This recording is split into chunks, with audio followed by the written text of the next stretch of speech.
Oi, pessoal, boa noite. Estou aqui hoje pra gente fazer mais um episódio da série Pergunta do Dia. Dessa vez, esse episódio até vai caber na minha série chamada Trabalhando com Cães, uma série que eu tenho no YouTube falando sobre profissões relacionadas a cães e as dúvidas que surgem normalmente dentro dessas profissões, né? Vai caber na pergunta do dia, porque foi uma pergunta que um de vocês deixou aqui nos comentários, inclusive desse vídeo da série Trabalhando com Cães. Então, agradeço mais uma vez, novamente, a todos vocês que deixam seus comentários aqui.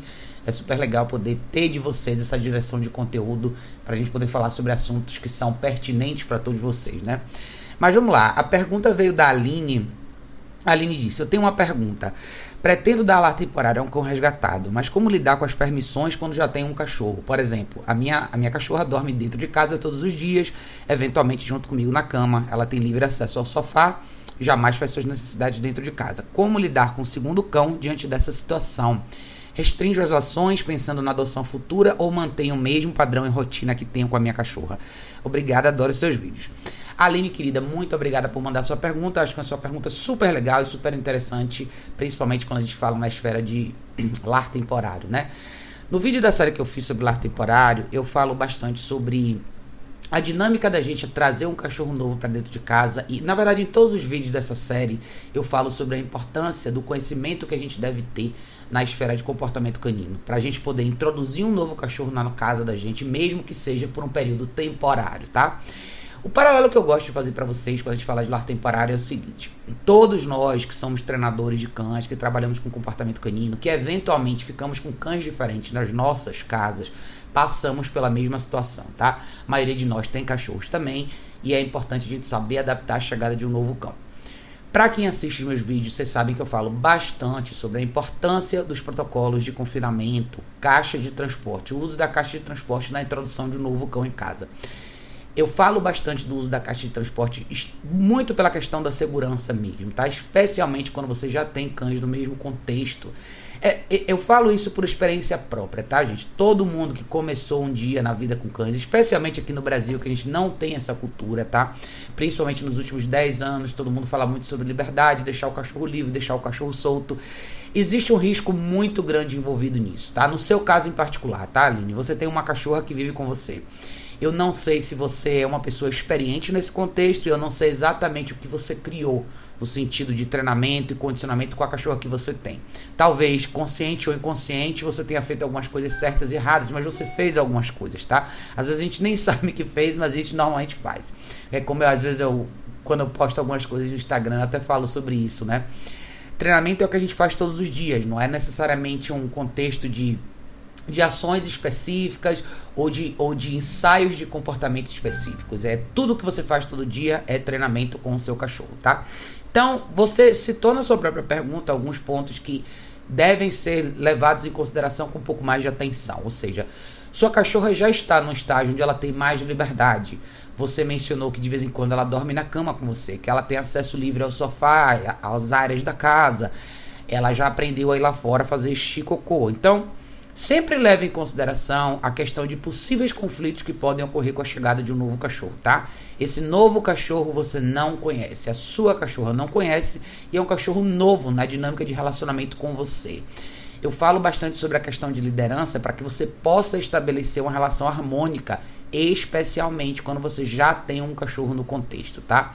Seria um erro e uma irresponsabilidade muito grande dar todos os privilégios para esse novo cachorro agora, porque você simplesmente estaria jogando dado para ver o que é que vai dar. É o famoso jogo, né, que a gente faz. Então, você pode ter uma série de outros problemas, principalmente porque a sua cachorra já tem vários privilégios. Então, você poderia estar numa situação onde a sua cachorra e esse novo cachorro poderiam eventualmente entrar em disputas aí. Seja por causa do espaço na cama, seja pelo privilégio do sofá, porque aonde eu quero que vocês enxerguem aqui, o ponto importante é o seguinte, tá? Nós, seres humanos, não vemos isso como privilégios que poderiam eventualmente desencadear conflitos. Principalmente na sociedade atual, a gente tem sido muito mais suave em relação à questão de regra e disciplina, e a gente acha que os animais vão ver da mesma forma, e isso não é verdade, tá?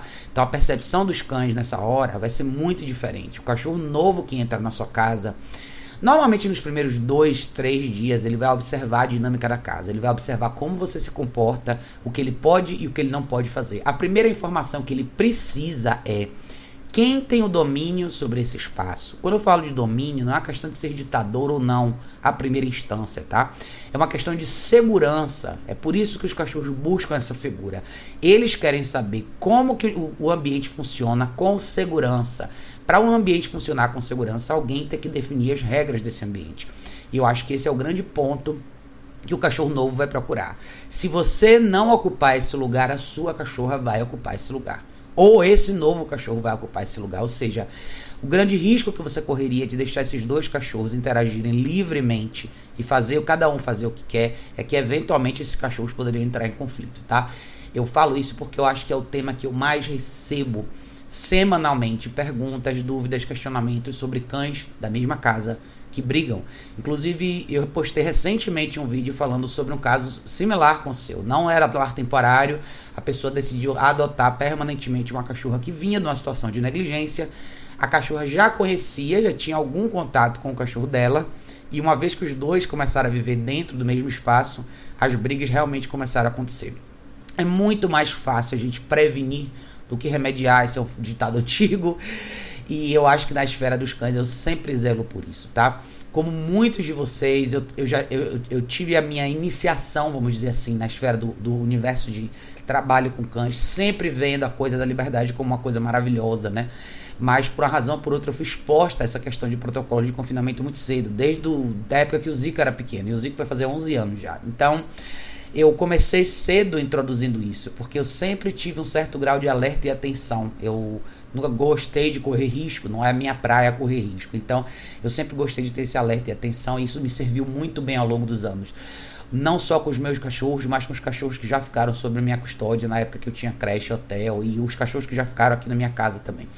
Então, eu acho importante você considerar isso. Lembre o seguinte, tá? Existe uma chance, quando a gente faz lar temporário, existe uma chance desse cachorro não sair da sua casa, pelo menos por um período longo, tá?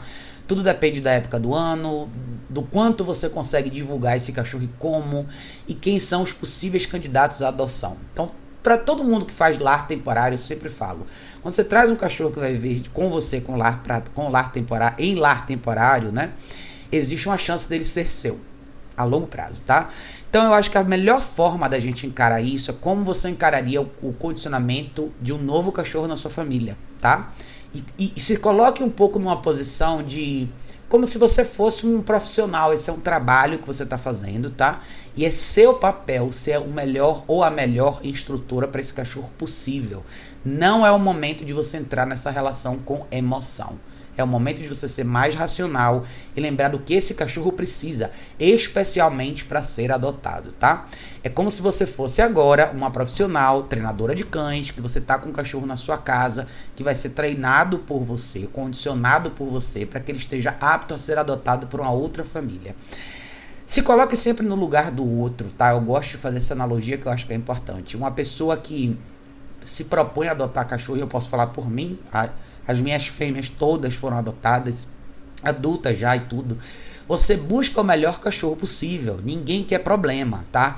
Ninguém quer um cachorro que late demais, ninguém quer um cachorro que pule demais, ninguém quer um cachorro possessivo, ninguém quer um cachorro que puxa na guia. Quanto mais bem preparado esse cachorro tiver, maiores serão as chances dele ser adotado. Lembre, a adoção não é uma questão só do cachorro ser bonitinho ou ser do tamanho adequado, é uma questão de comportamento. Como esse cachorro, qual a habilidade que esse cachorro tem de se ajustar a uma vida doméstica de família.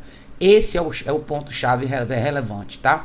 Eu acho que todo mundo que quer fazer lar temporário e faz, tem que se dedicar muito ao aprendizado de comportamento canino. Isso não é uma coisa simples. Como eu falei no início, existe o risco desse cachorro viver com você. E eu não estou dizendo que isso é uma coisa ruim, mas um cachorro a mais na sua família é um custo a mais, é mais tempo, é mais energia, é mais tudo. Então você tem que considerar sempre que existe uma responsabilidade enorme no que você está fazendo, tá? Então, resumindo, trabalhe esse cachorro como se ele fosse um cliente seu de treinamento. Use uma caixa de transporte, se possível, para o tamanho ideal. Tenho vídeos aqui no meu canal falando sobre o uso correto da caixa de transporte. Lembre das épocas do ano, principalmente agora no verão, é muito quente. É importante que a caixa de transporte esteja no ambiente ventilado. E se prepare para ter tempo, tá? tempo para gerenciar esse processo de adaptação. Aonde a caixa de transporte vai servir para você? Ela vai servir para esse cachorro dormir, ele está lá nos momentos que você não pode supervisionar. A maioria das pessoas começa a ter problema com os cachorros muito cedo, porque as pessoas dão liberdade muito cedo. Esse também é um tema que eu bato bastante aqui no canal, sobre liberdade excessiva. Os cachorros, quando têm a possibilidade de errar, pode ter certeza que eles vão errar. E demora um tempo razoável para o seu cachorro entrar num ciclo onde ele entenda e crie bons hábitos, porque os erros não vão estar mais disponíveis, as possibilidades de erro não vão estar mais disponíveis. Eu não sou uma pessoa imediatista, eu não vejo esses acessórios como caixa de transporte ou ferramentas de treinamento como colar eletrônico, prong collar, todas as coisas que eu falo aqui no canal. Eu não vejo esses elementos como coisas emergenciais que precisam ser extintas. Pelo contrário, eu uso tudo isso até hoje com os meus cachorros. E aqui em casa, todo mundo já está quase que na casa dos 10 anos. Todos, tá? Inclusive a Lucy com essa cara de menina aí. Então todo mundo aqui já tem de 9, todo mundo já está na casa dos 9 para cima. Eu uso caixa de transporte até hoje, eu uso as coleiras eletrônicas até hoje, eu uso prong collar até hoje, eu divido espaço até hoje, eu coloco todo mundo para descansar em algum momento na caixa de transporte, eu supervisiono até hoje, porque eu prefiro prevenir, eu prefiro que os meus cães nunca errem. Eu prefiro passar por um período longo da minha vida com um gerenciamento maior e ter certeza que tudo vai sair bem do que arriscar. Meus cachorros nunca tiveram problema, nunca brigaram entre si e mesmo assim eu continuo praticando tudo isso. Então, alguns exemplos que eu quero citar para você onde seria importante o uso da caixa de transporte. Horário da alimentação. Eu gosto, principalmente quando o cachorro é novo na minha casa, né? No meu ambiente, no meu contexto, sobre a minha supervisão. O cachorro deve se alimentar dentro da caixa de transporte, especialmente por causa da sua cachorra que você já tem, tá? Eu não sei a procedência desse cachorro, não sei onde ele estava e qual a situação que ele vivia, mas muito provavelmente esses cachorros, você não conhece a dinâmica de alimentação desses cães. Vai demorar um pouco para ele entender como que vai funcionar o ritual de alimentação e é muito importante que ele faça isso de uma forma segura. Mais uma vez, fazer isso é ser justo com o cachorro, versus simplesmente colocar o pote dele no chão e o pote da sua cachorra no chão e esperar que tudo saia bem. Comida, lembre, é um dos grandes fatores pelos quais alguns cães brigam. Não só comida, como brinquedos e outros elementos, principalmente pessoas, tá? Quando a gente fala de guarda de recurso, tem muito essa questão da emoção, do tom do relacionamento, né? Então eu gosto muito de falar sobre isso nos vídeos, que quando a gente tem uma relação muito emotiva com os cachorros, quando a gente tá sempre levando a relação pro lado afetivo, que é o cachorro tá sempre abraçado comigo, o cachorro faz o que ele quiser, eu vou no banheiro, ele vai também, eu durmo na cama, o cachorro dorme também, e você acaba fazendo com que a sua relação com o seu cachorro seja sempre baseada na sua necessidade, na sua carência afetiva de ter aquele animal do seu lado. Para o animal isso se traduz de uma maneira muito diferente, tá? Você acaba sendo uma pessoa muito frágil, eventualmente você se torna um recurso, é quando os cachorros ficam possessivos com você, é quando os cachorros não deixam ninguém se aproximar de você, é quando ninguém mais pode ir na sua casa, quando o seu cachorro late demais. Não sei se nada disso é o seu caso, mas, novamente, prevenção é o nome do jogo, tá? Lembre que você vai estar trabalhando com um cachorro que o ideal é que uma nova família queira ficar com ele. Então você tem que preparar esse cachorro para que ele não tenha esses problemas. Então dar toda essa liberdade para ele agora pode eventualmente fazer com que esse cachorro se apegue a você da maneira errada, tá? E eu sou super a favor de construir o relacionamento ideal.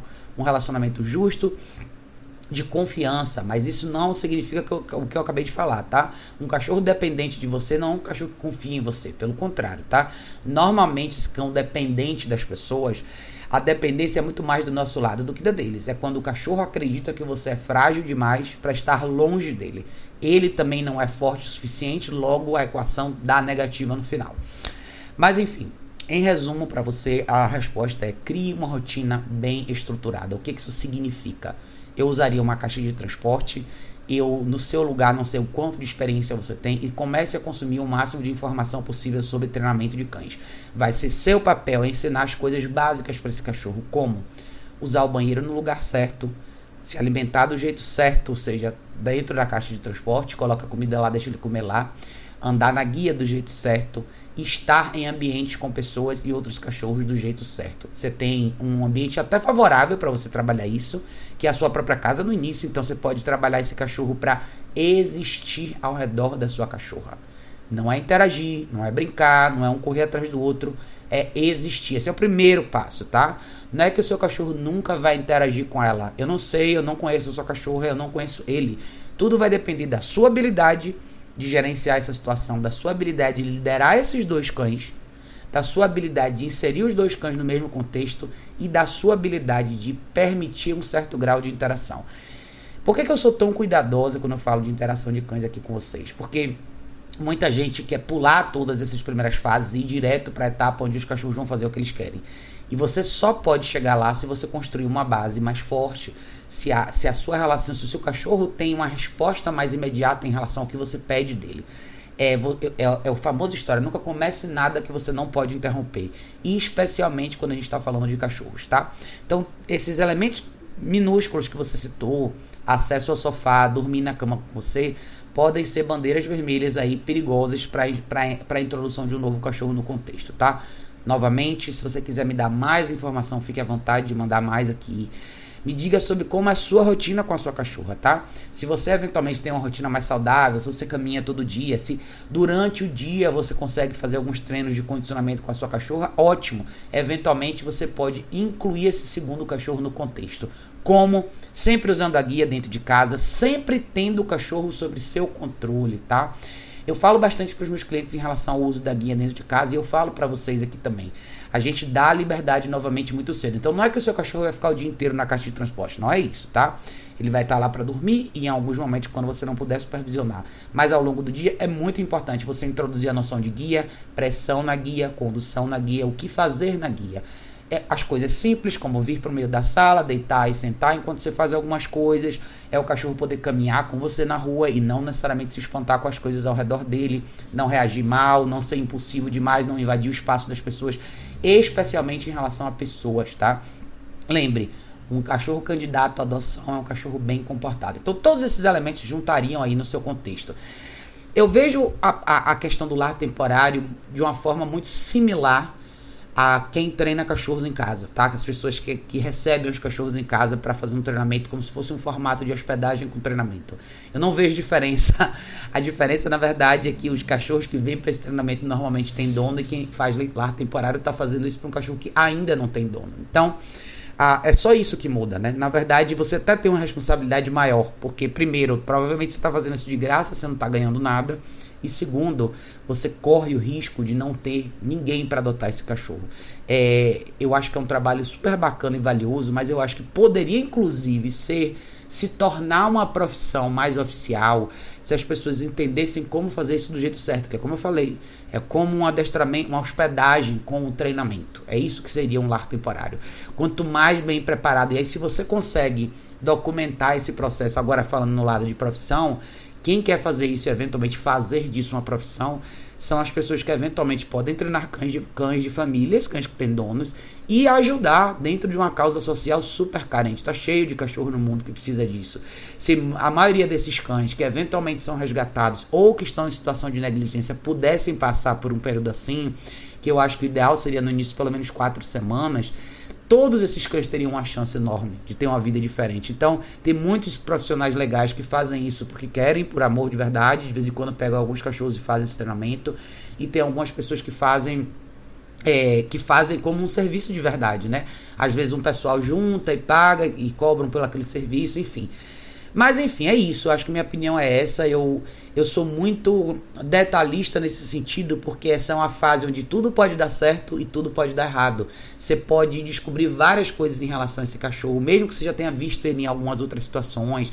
Se for um cachorro que está na rua, sempre lembre o seguinte: quando o cachorro está numa situação de negligência, você nunca vai ver quem ele é de verdade. Uma vez que você traz ele para o seu contexto, quando ele começa a voltar ao normal, principalmente no lado de saúde, aí você vai começar a descobrir várias outras camadas desse cachorro, de personalidade real. Então, por isso que eu falo que é importante a gente saber equilibrar a emoção nessa hora, porque senão a gente entra numa situação como essa com muito coração e acaba eventualmente lá na frente justificando vários dos erros do cachorro por conta desse passado, e nem isso não necessariamente é real. Isso muitas vezes é nossa projeção, é como a gente vê, né? É como eu falei pra vocês, todas as fêmeas que eu tive aqui vieram de rua e vieram adultas, e nem todas as cachorras não são perfeitas, todas elas vieram com uma ou outra característica, e não necessariamente tem a ver com elas estarem na rua, não é esse, não é o ponto. E mesmo que isso tenha começado com a vida anterior, ou por elas estarem na rua por qualquer outra razão, não importa, porque o cenário agora é diferente. Então é importante a gente saber equilibrar isso, porque senão vão ser cachorros que eventualmente vão entrar naquela esfera de nunca serem corrigidos por causa do passado. E aí eles também ficam condenados, porque quem que vai adotar esses cachorros, né? Especialmente quando eles estão na esfera de lar temporário, tá bom, Aline? Mas é isso, eu queria elucidar um pouco em cima dessa situação, e eu acho que todo mundo, seja o pessoal que trabalha em ONGs, ou pessoas que são voluntários em espaços como esse, ou pessoas que não necessariamente trabalham para ninguém, mas são simpatizantes da causa animal e eventualmente querem fazer lar temporário para os cachorros, meu melhor conselho para vocês é: estudem o máximo que vocês puderem em relação ao comportamento canino. Trabalhem o máximo que vocês puderem para conseguir colocar na prática com cada um desses cães o melhor que vocês puderem. A maior chance que esses cachorros têm de serem adotados é se eles forem cães bem comportados, fáceis de adaptar, tá? E mais uma vez eu acho importante para vocês, quanto mais vocês estudarem esse assunto, mais preparados vocês vão estar na hora da adoção. Eu já ajudei muita gente, já me conheci e conheço bastante gente que faz trabalho como esse, e eu vejo muitos retornos de adoção acontecerem justamente por causa desse momento emotivo que as pessoas vivem, né? Que é essa situação de a pessoa que resgata o cachorro às vezes não está preparada para fazer esse treinamento ou para fazer esse trabalho de construção, vamos dizer assim, né? E acaba não tendo ou não passando corretamente as informações para a nova família, né? Para os novos donos. E eventualmente a família tem uma expectativa completamente diferente da realidade. Isso faz com que esses cães acabem voltando. Então talvez essa seja uma parte bem importante desse contexto para você, tá? É perceber de verdade qual vai ser o seu papel aí nessa equação. Que é muito mais do que simplesmente dar um lar para esse cachorro.